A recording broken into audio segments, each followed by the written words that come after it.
White. Actually, skin whitening tablet, ang talagang ano nito, anti-aging. Ang whitening siya, at the same time, anti-wrinkles. Kaya lagi sinasabi nakakabata. May basis naman talaga kasi yun. Clear and younger skin from within. What is perfect white? Ito yung Brunei natin na perfect white. Ito yung local, Philippines. If you notice, bakit walang babae? Regulation sa Brunei. Ibang-ibang lugar, Bahrain, Kuwait, or Korea, kung ano man ang gustong gawin nila sa label natin, wag lang yung laman. Wag lang nilang palitan yung laman. So this is the Philippines, this is Brunei. Ito yung bottle. It contains 5 powerful antioxidants and probiotic sugar. Maganda sa digestion, di ba? Kasi naniniwala mga po, pagka mas malinis ang digestion, malinis ang liver, magre-reflect yan sa balat, magiging malinis ang balat. Made in AFCHD, AMS Life Science Company, Japan, exclusively distributed by Alliance in Motion Global. Bakit ko pinakita CPR? Napaka-importante niyan, di ba? The BFAD number is 74786. Importante, ang distributor is Alliance in Motion Global. Here, sa second page, naka-amend. It is reconstructed and amended to reflect Alliance in Motion as the sole exclusive, and the exclusive distributor in the Philippines. So, for this time, I will focus on two very, very important component. Yung may color na yellow. L-cysteine peptide, importante to, galing sa Kojin, Japan. And then astaxanthin. Malalaman nyo later bakit. Ito yung pampabata, ito yung pampaputi, pampalinis ng liver, antioxidant. And the rest, marami namang benefits yan, pero parang mauulit sa i-discuss din ni Doc. Restore life, everything. Pero ito, I will mention something about the probiotic sugar. So again, L-cysteine peptide is made in Japan. Raw material is coming from Kojin. Vitamin C from Sorbit, Japan. Astaxanthin from Astreal Fujichem, Japan. Apple polyphenol, Sorbit, Japan. Grapeseed extract, Kikoman, hindi yung toyo. At dalawa yung N niya eh. And Argentina. Nagtulong ang Argentina tsaka Japan sa raw material niyan. Pero everything is processed, made and packed in Japan. And then fructo-oligosaccharide from Meiji Origo, Japan. Now, L-cysteine peptide. Nabanggit na kanina nila Doc Butch, Doc Homer Ong, ang importansya ng meron tayong protection sa free radical, di ba? Ang free radical kasi, una, nakaka-cancer, nakakatanda, diba? Ang daming diseases na pwede doon. Ang L-cysteine peptide ay nakakapag-produce ng glutathione. It helps synthesize glutathione in the liver. Natural din. Binibuild niya yung gluta mo sa liver. On the order of abundance, liver ang pinakamaraming mag-produce. And then meron din intestine, meron din skin, meron din lining ng lungs. Pero nakakufocus tayo sa liver. It has a powerful antioxidant property. It protects against free radicals that cause cell damage. Effectively absorbed in the body and gives a glowing, fairer, and younger complexion. High quality of L-cysteine peptide YH15 is made from Kojin, Japan since 1937. I will show you. Ay, hindi nakita. Since 1937, pag ang source mo ng precursor ng glutathione ay galing sa Kojin, ito ang pinaka-respetadong maker ng glutathione sa buong mundo. Sa Sweden, Switzerland, sa Europe, Japan, at kung meron man dito sa Pilipinas, number 1 na ang alliance kasi dito galing yung raw mats natin eh. So, next. It has a yeast extract that contains abundant cysteine peptides, glutathione, no? Approved by US FDA. Eh tayo, Philippine FDA, pag finished product na, approved din naman tayo. So double na. May US FDA, meron din tayong Philippine FDA approval as an edible yeast, suitable maging ingredients sa supplements. Okay? Cysteine peptides, glutathione is present in the human body anytime. However, nakukonsume nga siya ng stress, even violent exercises, sun exposure, exposure natin sa mga vehicular smokes, cigarette smokes, lahat ng kinakain pinakita ni Dr. Homer, sumilip ako. Meron pa siya mga toasted na mga meat. Yan, mga carcinogenic, mga intercalators yun, benzopyrene, alkoxy-free radical, marami yun. So, alcohol drinking, smoking, nagdi-decrease ang glutathione level natin. At the age of 30 actually, meron naman tayong natural, kaya lang nadideplete sa daming environmental tsaka mga kinakain nating mga insult. Buti sana kung kasing healthy tayo ni Idol Abe, na talagang regular ang training, di ba? Eh kaso, minsan mga katulad nating ordinary doctor, ordinary tao, ang dami na kumain ng mga free radicals, wala pang ginagawa. Mas maganda naman may tinatake kayo na pang-kontra kaysa wala. So, therefore, it is desirable for us to take those foods containing much glutathione to supply it. Kasi nadi-decrease nga eh. Para may panlaban tayo sa free radical. Yung increased active oxygen. Yun yung free radicals actually. So, benefits tayo ng glutathione. Removal of active oxygen. Antioxidant effect. Para ma-retard natin ang aging. Detoxifies harmful substances. Ito nga yung atmosphere, polluted water, sun, carcinogen sa mga salitre, sa mga food preservatives, smoking, yan, no? Polluted water. So, ang process para ma-neutralize is through conjugation. Yung conjugation is happening in the liver, primarily.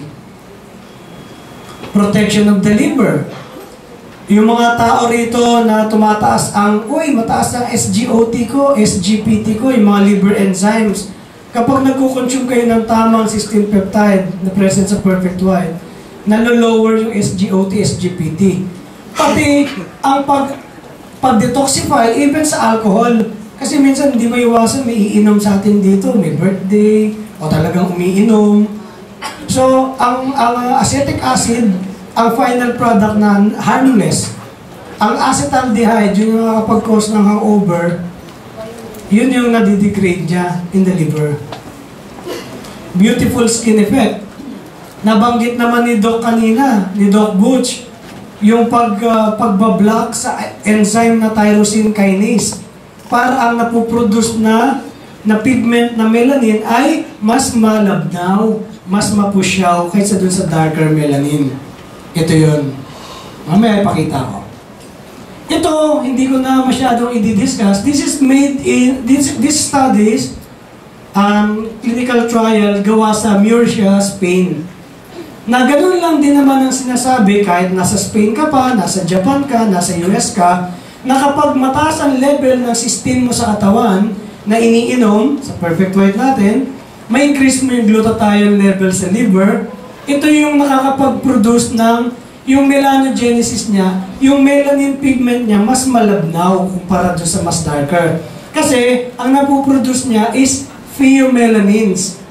Medyo malabnaw na kulay yan kaysa sa mas darker, eumelanins. So, forward ko. Ito ang cross-section ng skin. The more na marami kang melanocyte pigments dito, yung melanin mo, ayan, no? Melanocytes, mas marami kang ganito, mas darker ang balat. Pero, syempre kailangan natin yan, protection nga natin yung melanin sa UV rays. Pero wala talagang magandang sobrang benefit na ang magbabad ka sa ilalim ng araw ngayon. Kasi kahit na 8 o'clock ngayon o 9 o'clock, masakit na sa balat eh. Ang laki na rin kasi ng butas ng ozone layer. So, hindi ina-advise na talaga nagbibilad ka sa araw. Prone kasi kayo sa skin cancer nun. So, ito ang normal na synthesis ng pigment, ng melanin. Dalawang klase nga sinabi ko ng pigments, di ba? isang eumelanins, eumelanosomes, and pheomelanins or pheomelanosomes. Ito ay darker type ng pigment ng skin, ng melanin. This is the lighter. Ito yung normal pathway niya. Pero kapag mataas, if we take cysteine peptide, dito sa Perfect White, 3 tablets para makuha mo yung benefits mo, ma-shift siya through interaction of thiol groups and cysteine yan, ang mapuproduce mo, lighter na melanin. So again, yung pheomelanins, lighter versus dark. Okay. By the way, meron ba kayong tanong paano na-perform yung glutathione sa liver? Bakit dumadami? Yes. Napagkain nyo ng cysteine. Yung cysteine peptide. Yes. Yung cysteine, pagka-degrade, actually cysteine peptide, di ba? Tablet. Pag-ingest, pagpasok sa loob ng tiyan, sa level ng stomach, maaaktan ng mga acids, mga biles. So it will be cleaved into 2 cysteine dimers. Cysteine dimer sa stomach. Pagdating naman yan sa liver, yan ang pinaka-favorite site niya para ma-produce. Itong cysteine peptide na yan, it will grab the very, very available na glycine tsaka glutamic acid. Glutamic acid to form what we call glutathione. Nagiging dalawa na tuloy ngayon. Pagkuha niya sa glycine tsaka glutamic acid, dalawang molecule na ng glutathione ang meron ka. So the more marami kang glutathione na ma-imbak sa liver, mas marami kang protection sa harmful effect ng free radical sa level ng liver. So pagdating yan, from cysteine dimer, magiging glutathione na, mabibuild dyan sa liver. Not only in the liver, sinabi ko kanina, pati sa lining ng stomach, sa lining ng intestine, sa may lining ng lungs, meron din at sa skin mismo. So the more marami ang glutathione, marami kang kontra sa free radicals. Now, second point, astaxanthin. Ano nagagawa niya? This is what we call king of carotenoid. So, sa kanina, sa L-cysteine peptide, dumadami glutathione. Number 1, free radical. Pangalawa, nakakaputi, nakakaganda ng balat. Ito naman yung nakakabata. It has profound antioxidant benefit, reduction of wrinkles. Yung mga wrinkles natin, no? Yung mga crow's feet dito, tsaka yung sa glabellar wrinkles, yung mga dito sa loob. And also, hyperpigmentation, napapakonti niya. So, nakakaputi rin ito lightly, pero main function ng astaxanthin is wrinkle prevention. And also, yung dryness and roughness ng balat. May mga ibang researcher nung nagpunta ako sa Geneva Plexpo, Switzerland, ang tawag nila sa astaxanthin, natural moisturizer. Para daw lotion ang dating kasi nababawasan yung roughness eh. I will show you the data mamaya. And not only that, kailangan ko rin i-mention sa inyo yung benefit ng astaxanthin sa mata. Ano yung effect niya? Habang umiidad tayo, may tawag sa paglabo ng mata, presbyopia. Tsaka yung parang hindi ka na makabasa ng malapit, yung bang gusto mo, malayo na. Normal yun pagka lumagpas ka na ng 45 paakyat. Kasi hindi na ganun ka, bakit? Kasi accommodation. Pero, if you take 6 milligrams of astaxanthin, sabi nung Fuji Chem, ang benefit niyan, ito. Ito yung lens. Sa normal, ganyan ang ayos ng lens natin. Ito yung mga ciliary muscles. Ciliary. Ito, pag nakarelax ka, nakatingin ako sa dulo. Kay sir doon na nakadilaw, na white hair. Kay ma'am. Naka-relax yung lens ko kasi nakatingin ako sa malayo para ka naka-relax. So malayo yung sight. Ngayon, bigla ako namang binasa yung C24/7, yung component. From malayo, strenuous to. Kasi kailangan basahin ko, liliit Yung ability ng lens natin na mag-focus, pag nagbasa ako ng malapit, ang itsura ng lens na ganito na. Mas bilog na para makafocus dito sa ang object of fixation ko is, kunwari, yung C24/7. Mas mababasa ko na yung letters kapag nakaganito yung lens. Paano maging ganyan yan? Kasi ang relax niyan, ganito. Medyo flat siya. Para paglubuin yan, may ciliary muscles na magpupul dito para hilahin siya. Para maging ganito. Dalawang bagay ang ini-improve ng astaxanthin.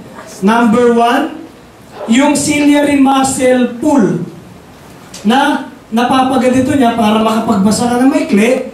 Tsaka yung structure ng lens mismo nagiging elastic as you take astaxanthin. So hindi ko pwedeng hindi banggitin yan kasi nung nasa Flex po, Geneva ko nun, talagang sinabi nila na astaxanthin is the next big thing sa eye tsaka wrinkles. Every 4 months yun. Next convention namin, nasa Las Vegas naman. Sa Sands Expo, Las Vegas, Nevada. I will be there kasi naimbita tayo So, kung ano yung mga latest na naman na meron tayong product, I will share to you. So, dalawang bagay, ciliary muscle pull, tsaka structure. Structure ng lens para mas madali siyang yung bang flexible siya. And then you can accommodate. Okay, astaxanthin is called king of carotenoids because its antioxidant potency versus free radicals has been estimated to be 110 times stronger than vitamin E, 75 times stronger than alpha-lipoic acid, 560 times stronger than green tea, 800 times stronger than CoQ10, at 6,000 times stronger than vitamin C. So kung antioxidant o free radical versus free radicals na pag-uusapan natin, siya na talaga ang king of carotenoids. Bakit pa namin lalamanan ng marami kung nakukuha mo naman ng benefit nito sa free radical fight? Astaxanthin lang pala. Hindi ako nagsabi noon. Ang nagsabi noon, yung studies ng grupo nila Nishida noong 2007 pa. Kasi usually it will take 2 to 3 years bago matry talaga yan at ma-prove bago ilabas sa market. Bago ipalabas sa general public. Astaxanthin original molecular structure spans daw sa may hydrophilic. Hindi ko na itatackle to kasi masyadong malalim. Dapat layman lang So 4 tablets of perfect white a day is 6 milligrams. By the way, meron naman ako dibang CD na iniwan, aayusin lang nila para mapunta sa inyo to. Pag hindi, ito email ko, info@lnqi.net. Ibabato ko sa inyo yung yung mismong PowerPoint ko. info@lnqi.net. Pero no problem kasi may CD na akong dali. info@lnqi.net. Okay na yan. Okay, yung last natin about astaxanthin, I received an email versus wrinkles, no? So, ipapakita ko na lang sa inyo. When it comes to wrinkles, astaxanthin repairs wrinkles by analysis method, no? Ito yung normal. Na siyempre, umiidad naman tayo. Talagang nagkakaroon tayo ng wrinkles. Ito yung normal. But after mong mag-take ng 6 grams of astaxanthin, wrinkle topography of subjects, crow's feet. Pag nakarinig kayo ng crow's feet, nandito yan sa gilid ng mata. Na pag tumatawa tayo, ang dami. Di ba? Ito yun. After 8 weeks, roughly 2 months lang naman yun, di ba? Overall average ng wrinkle, yung lalim, bumaba. Average ng pinaka-largest wrinkle depth, yung depth niya, yung lalim, mas bumaba. Ito naman, wrinkle naman to, depth din. Tsaka ito, width, yung lapad. So kung mapapansin nyo, dahan-dahan lang siya na parang nawawala yung mga wrinkles. Yun ang effect niya. Pag ngumingiti tayo, di naman maiwasan, di lumalabas talaga as we age. Not only on wrinkles, but sa rough skin. Nababawasan, kaya nga tinatawag nilang natural moisturizer. Not only that, meron na naman siyang inhibits melanin production. So nakakaputi din pala. At nagulat ako na even yung tranexamic acid na pag binunutan tayo, parang umampat yung dugo, nakakaputi din, pero napakaliit, negligible, unlike astaxanthin. Astaxanthin sa cell protection ability, meron din. So, ang importante sa akin, alam niyo yung L-cysteine peptide na nagpo-produce ng glutathione, ang astaxanthin, anti-wrinkles, nakakabata, maganda sa mata, kasi yung vitamin C, in passing na lang ito eh. Marami na kayong na-encounter about vitamin C, pero in-highlight ko lang, it prevents skin wrinkling, aids in better appearance of aging. Kahit na yung masugatan kayo, magasgasan kayo, increase nyo yung vitamin C ng konti, mas mabilis ang production ng collagen. Other halo lang naman to. Apple polyphenol, ang napansin namin dito sa 3 studies na ginawa namin, it lowers the incidence of UTI. Yung lagi na lang tumatakbo sa laboratory, papalab test kasi ihi ng ihi. Ito ang nakita namin sa kanya. Para siya cranberry. It lowered the incidence of UTI and it is favorable in people with baldness, skin disorder, tsaka allergic reaction. And then let's go to grapeseed extract. Tandaan nyo lang, sa Japan, intensive na talagang ano sila, nag-study sila sa pagdating sa cardiovascular eh. Nakita nila, ang grapeseed extract is associated with long life, longevity, tsaka maganda ang puso. Maganda yung takbo. So, may iba. Huwag nyo na iyan kasi nga may iniwan naman ako CD eh. So, ito yung pinakahuli ko. Bakit naglagay ang mga Hapon ng probiotic sugar dun sa Perfect White? Kasi nga, they believe na kapag malinis ang system mo, kahit sa gut, ang gut mo, ang digestive system mo ay malinis, nagmi-mirror pa din yun, nananalamin pa rin yun sa balat. Gumaganda pa rin ang balat pag maganda yung cleansing mo. So, ang ginawa nila, hindi ka binigyan ng mga live o dead bacteria. But, probiotic forms a physical barrier dito sa lining. Actually, ang intestine nito, buo ganito. Parang kinat siya, cross-section, tapos kumuha lang ng portion. So, ito yung labas, andito yung loob. Parang it forms physical barrier to hinder invasion of bacteria dito. Para bang meron kang line of defense para hindi ka naman maka-absorb ng dumi. So, yun lang. Ganun lang kasimple ang iniinan nila. Kasi tinatanong ko talaga, bakit naghalo ka niyan? Bakit naglagay tayo nito? Kasi very sila, scientific. Ang gusto ng Hapon, ganun eh. May proof lagi.